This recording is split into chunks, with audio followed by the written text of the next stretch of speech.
Today is April 30th, 2018, Monday. The United States and Israel have long been holding these secret talks. It's been going on for some time now as they have been plotting this strategy to undermine Iranian power out there in the Middle East. And the plot certainly didn't originate with the Trump administration. But we do know that Donald Trump and his neocon war cabinet, they most certainly are committed participants in these plans. Now, for those of you who are among my longtime viewers, you know that I've been predicting these unfolding geopolitical events for quite some time now. So in today's news, what we're seeing is that Israeli Prime Minister Benjamin Netanyahu has held this huge press conference, big major briefing, to announce to the world that Israel has undeniable proof that Iran is some kind of nuclear menace. And the Trump administration has been quick to immediately endorse Israel's claims. So in this video, what I'm going to do is to try and help you understand what's going on out there in the Middle East and why it's happening. So as I reported yesterday, Israel just carried out another massive military strike against Iranian troops who are inside Syria. It's important to remember these Iranian troops inside Syria, they're there at the invitation of the Syrian government, unlike the United States and the Israelis who keep invading without permission. Okay, what we are doing is called invasion.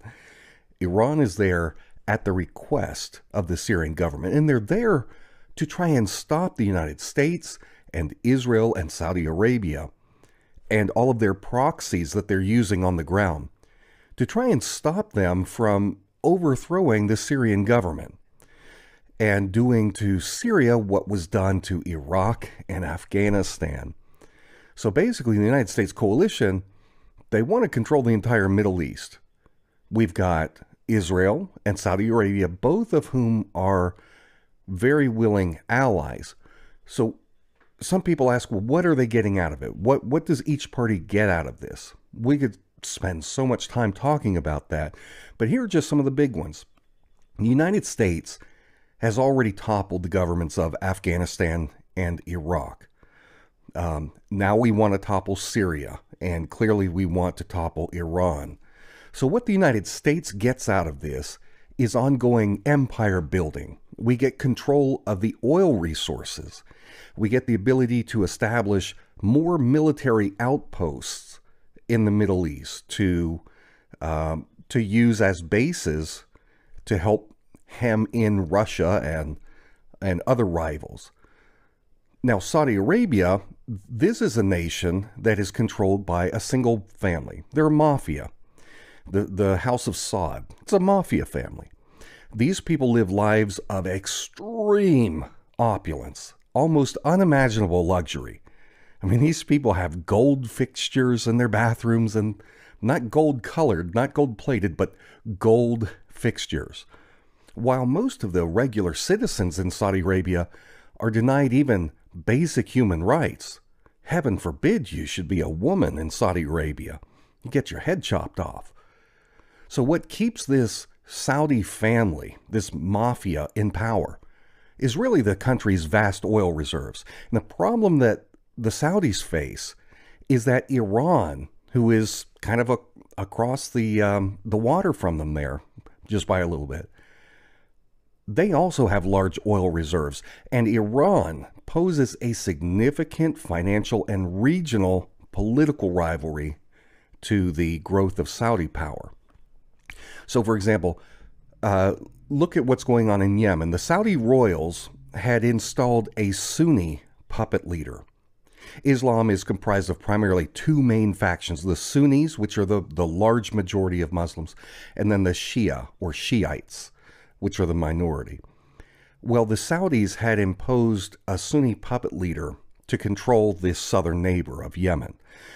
But when the Shiite population rose up and drove out this Saudi puppet, the Saudi government decided, and this is Mohammed bin Salman, the crown prince, he's their defense minister, they decided to go to war to retake control of Yemen. but they've been unable to do so primarily because Iran is helping the Shiites, helping the Houthis there in Yemen. They're helping to prevent the Saudis from reconquering Yemen. So Saudi Arabia wants to see Iran's government toppled because Iran is a check on the Saudi mafia's power in that region. Now we get to Israel. Israel has goals of its own. The Zionist Greater Israel Project is one of those goals. This seeks to conquer large territories around the Middle East, outside of Israel, to greatly expand Israel's borders. They want the lands of Lebanon. They want the lands of Syria. They want Iraq. They want Jordan. They want all of this to expand their borders and turn Israel into this massive superstate.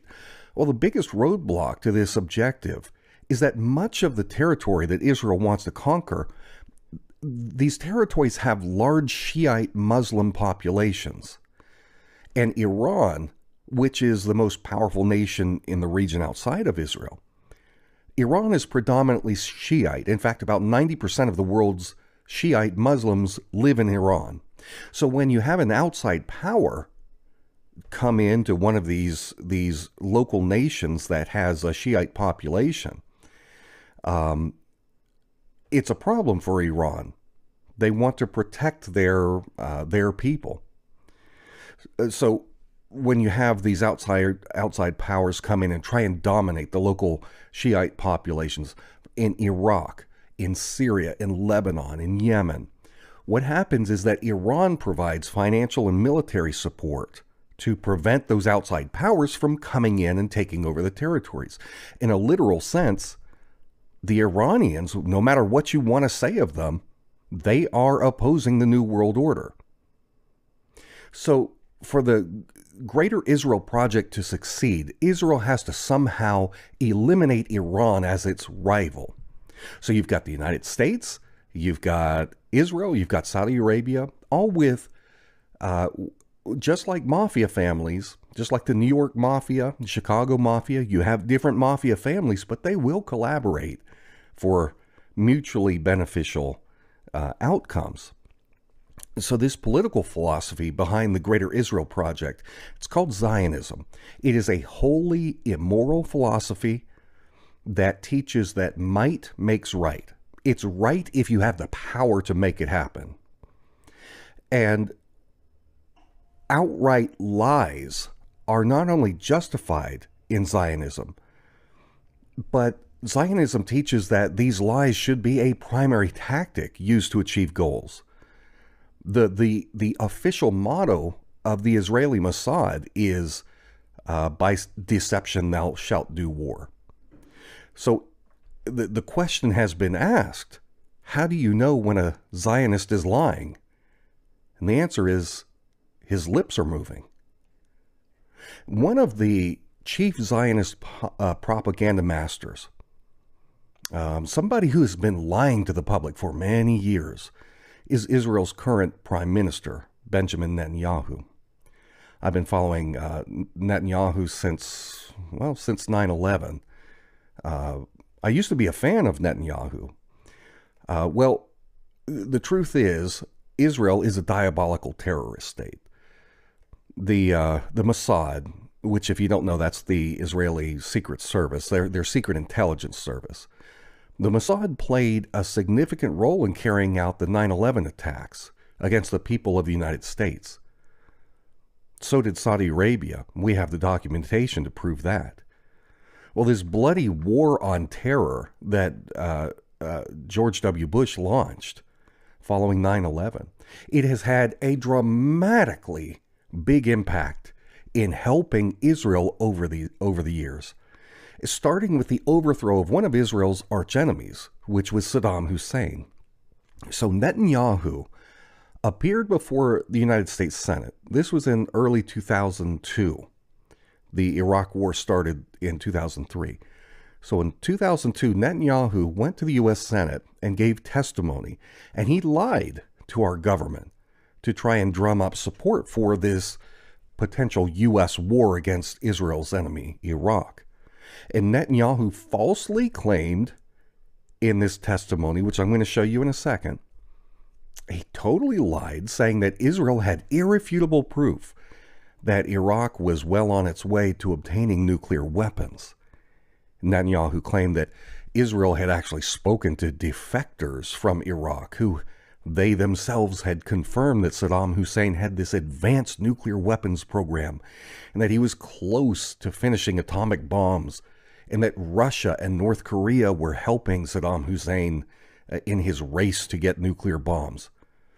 And so Netanyahu said emphatically that for the sake of world peace, the United States military must be used to wage war against Iraq. Pursuing all avenues of developing weapons of mass destruction. And the means to deliver them.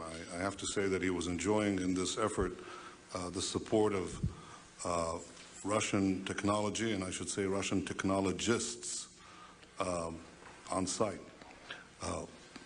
They were a principal source, and other regimes, including North Korea, were supporting that effort as well. There is no question that he had not given up on his nuclear program, not whatsoever.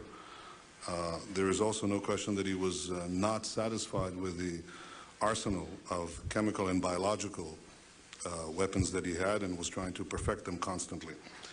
If perfect is the word to describe this ghoulish enterprise. And every indication we have is that he is pursuing with abandon, pursuing with every ounce of effort the establishment of weapons of mass destruction, including nuclear weapons. Saddam is hell-bent on achieving atomic bombs, atomic capabilities as soon as he can. He can produce it in centrifuges the size of washing machines that can be hidden throughout the country. And I want to remind you that Iraq is a very big country. It is not the size of Monte Carlo. It is a big country. And I believe that even free and unfettered inspections will not uncover these portable manufacturing sites of mass death. There is no question whatsoever that Saddam is seeking and is working and is advancing towards the development of nuclear weapons. No question whatsoever. And there is no question that once he acquires it, history shifts immediately. And today the United States must destroy the same regime, because a nuclear-armed Saddam will place the security of our entire world at risk. And make no mistake about it, if and once Saddam has nuclear weapons, the terror network will have nuclear weapons. Today, nothing less than dismantling his regime will do. So the Zionist neocons in the Bush administration, they succeeded in scaring the crap out of the American people, scared us into believing the lie that Iraq was on the verge of finishing nuclear weapons, and that Saddam Hussein was going to give those weapons to the very terrorists who had just attacked America on 9/11. So we went to war. A lot of Americans supported that war. I wasn't one of them. Well, over 1 million Iraqi civilians were killed in that conflict. Incredible casualties. And after years of searching, turns out that not one shred of evidence has been discovered that substantiated any of Netanyahu's claims about Saddam's nuclear weapons program. There was no evidence at all that Hussein had nuclear weapons, let alone that he was months away from finishing his first nuclear bomb. So this entire story that Netanyahu told about Iraqi defectors who knew all of these intimate details of Iraq's advanced nuke program, it was all a lie. These were lies. Everything that Benjamin Netanyahu said turned out to be a lie. And here we are 15 years after the start of the Iraq War. We're still there. We're still fighting. We're still losing U.S. troops, still slaughtering civilians. Still no evidence of any Iraqi nuclear weapons program, but we're still there. So I want you to remember these words of Netanyahu. I want you to remember that this Zionist warmonger knowingly lied to me and to you, lied to the U.S. government, lied to the American people, lied to the entire world to manipulate us into going to war, not for our benefit, but for Israel's benefit. We went to war against Israel's enemy. And I want you to remember these lies from Benjamin Netanyahu, because that's exactly what he's doing again. And if any of you are foolish enough to fall for the propaganda a second time,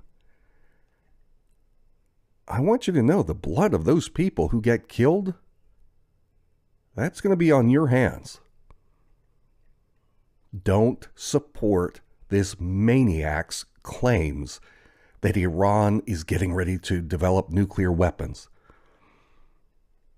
This nuclear bomb trick, this propaganda works so well against Iraq. Here we've got Benjamin Netanyahu continuing to use the trick. He's using it against Iran this time, though. And for years, Netanyahu has been telling us that Iran is just months away from completing these nuclear bombs. Go back to 2006. He told delegates at the United Jewish Communities General Assembly this. Let me read you a quote. He said, "It's 1938, and Iran is Germany, and Iran is racing to arm itself with atomic bombs." And he told them that the top goal of Israel should be to stop the guy who was then the Iranian president, Mahmoud Ahmadinejad. And Netanyahu said this. He said, "This is what we must do. Everything pales before this." He was very dramatic. Well, it turns out, that was 2006. Turns out Netanyahu was wrong. Iran was not developing nuclear weapons. But he didn't stop his propaganda war. Go forward 6 years to 2012. He's still saying this stuff. He went to the United Nations and announced to the world that Iran was less than a month away from finishing it, or just a handful of months away from finishing his first atomic bomb. And how close is Iran to getting it? Well, let me show you. Brought a diagram for you. Here's a diagram. This is a bomb. This is a fuse. In the case of Iran's nuclear plans to build a bomb, this bomb has to be filled with enough enriched uranium. And Iran has to go through 3 stages. Where's Iran? Iran's completed the first stage. Now they're well into the second stage.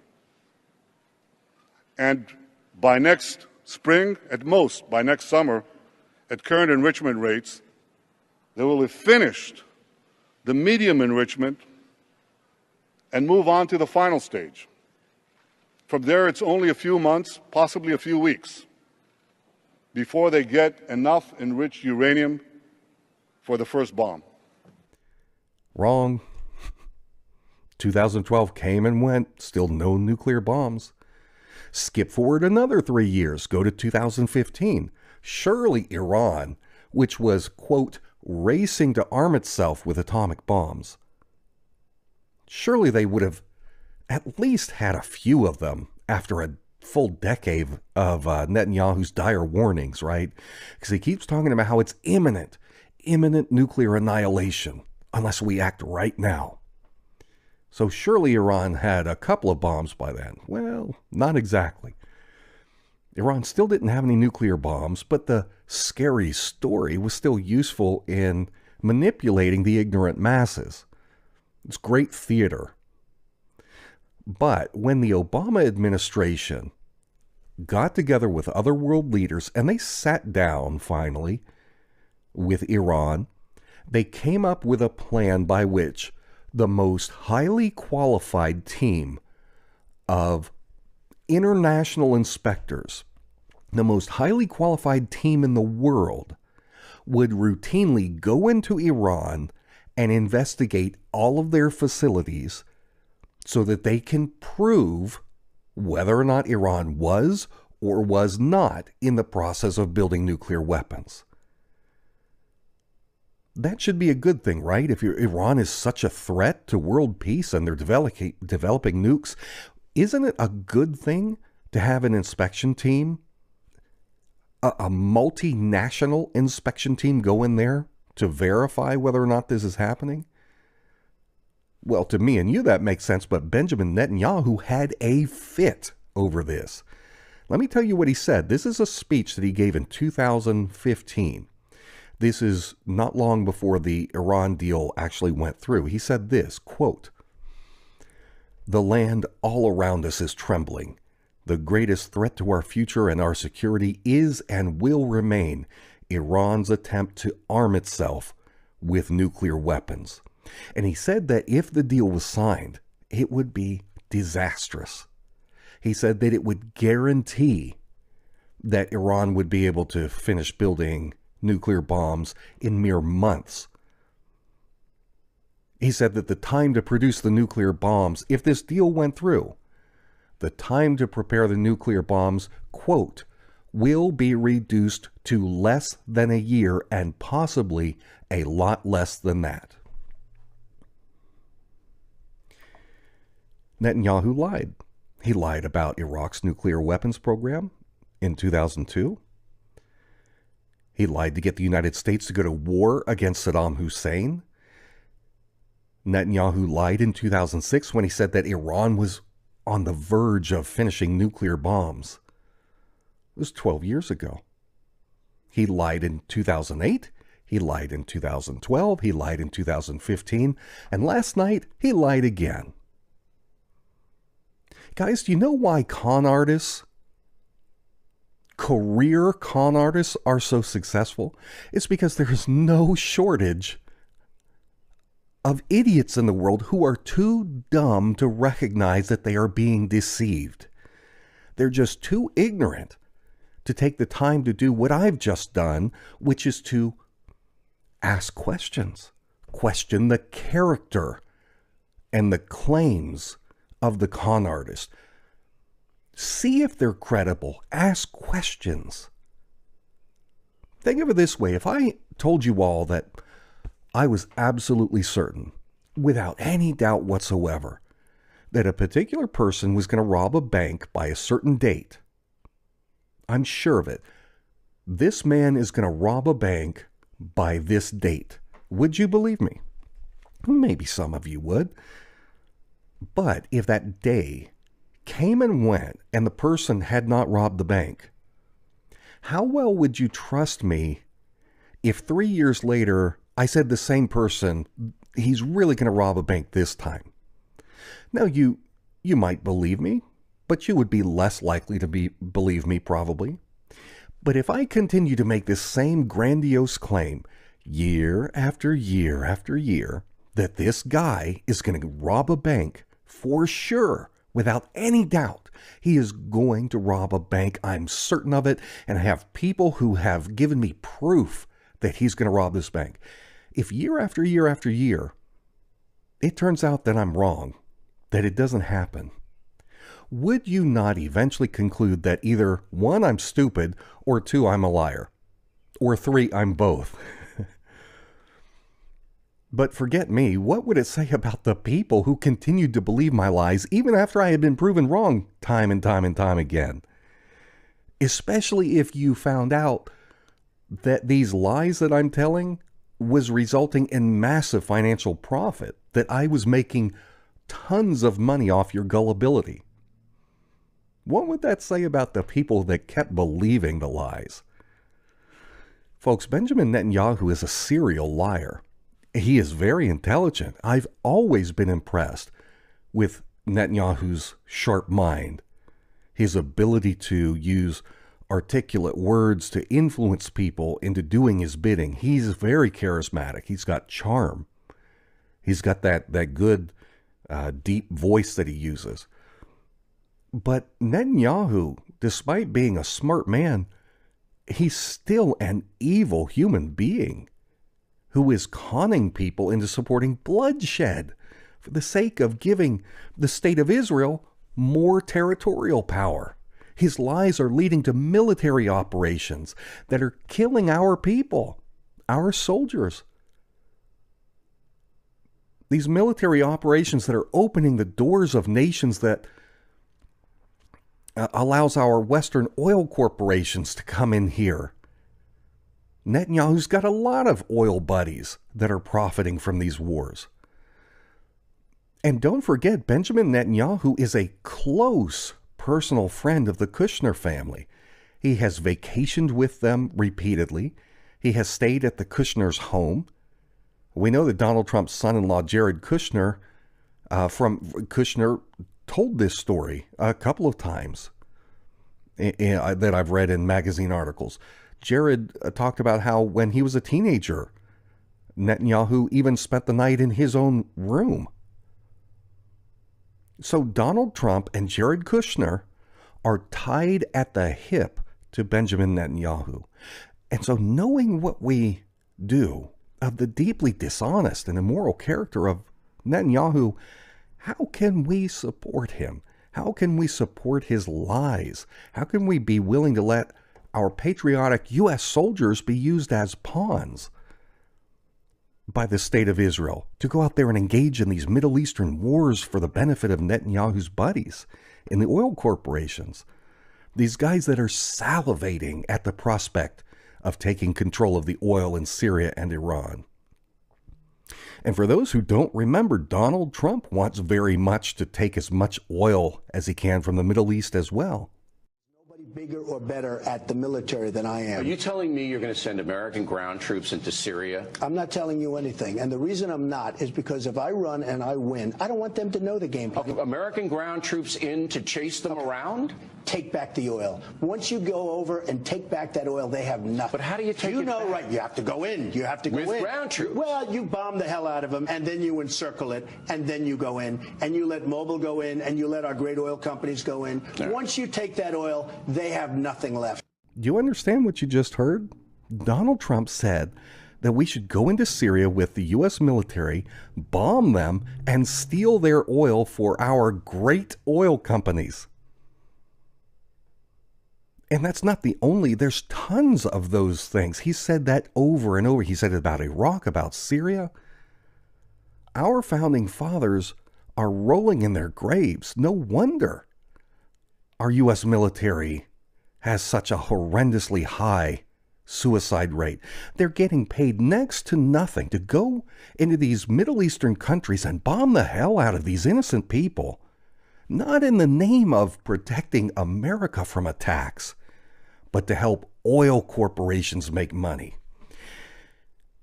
And before you judge me for feeling upset about this, back in 2000, when I was in college, a friend of mine named Mike, we went to school together. Mike was, he was the manager at the local Little Caesars, but he tried to recruit me into joining the local National Guard unit. We had classes together. And I thought about it. It would have been easy work. It was just 1 week in a month, 2 weeks during the summer. Our local National Guard unit was in charge of transportation. So basically all they did was they sat around and they'd clean the trucks, take them out for a drive, bring them back. Just nothing to it. So a little bit of work, and the government would pay my college tuition. That's what Mike and I were talking about, was the cost of college tuition. So I strongly considered it. But in the end, I decided against it. I just knew it wasn't the right fit for me. But skip forward just a couple of years, the United States invades Iraq, thanks in part to Benjamin Netanyahu. But the problem was we didn't have enough troops. We needed to do all these surges. So Bush ended up calling up the National Guard, including our local Guard unit, and sent my friend Mike and the other guys in the unit to Iraq. Mike was killed by a roadside bomb. He was driving one of the trucks. And you know what he died doing?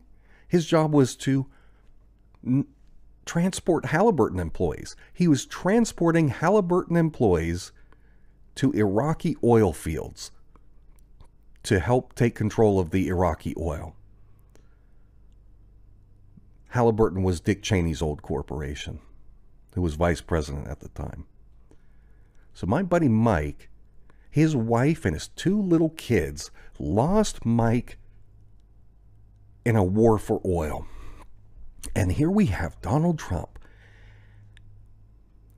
advocating more wars for oil with Benjamin Netanyahu. And you people wonder why I feel so much anger at these Trump cultists and the Christian Zionist hypocrites who get out there and shill for Trump and Israel, who forget the whole teaching about loving thy neighbor, love your enemies, turn the other cheek, and they're willing to go out there and shed blood because it's Israel.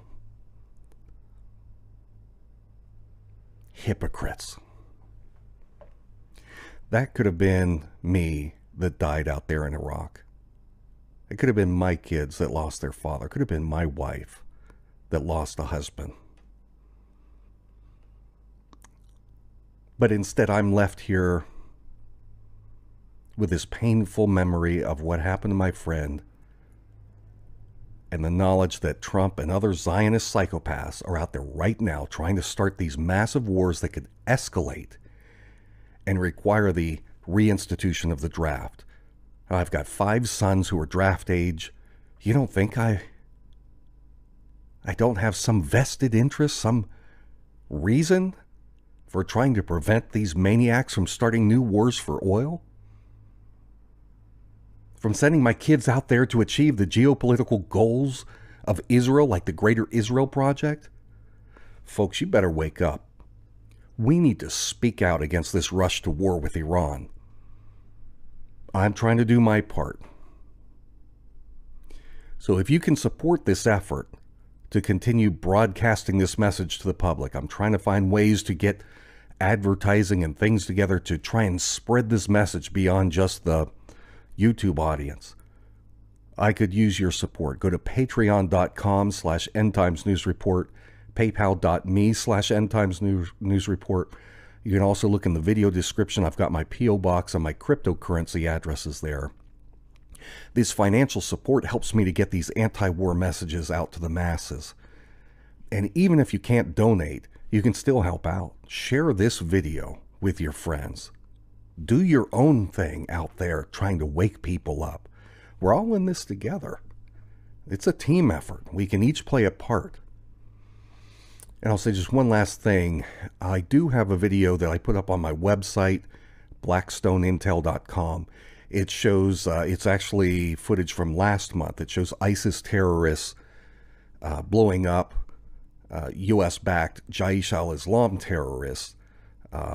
It's got some pretty graphic material in it that is not suitable for YouTube, so I've got it on a separate platform. So if you want to see that video, go to blackstoneintel.com. Fair warning, very graphic. Thank you all for watching. I appreciate it. For Blackstone Intelligence, I'm Jake Morphonios.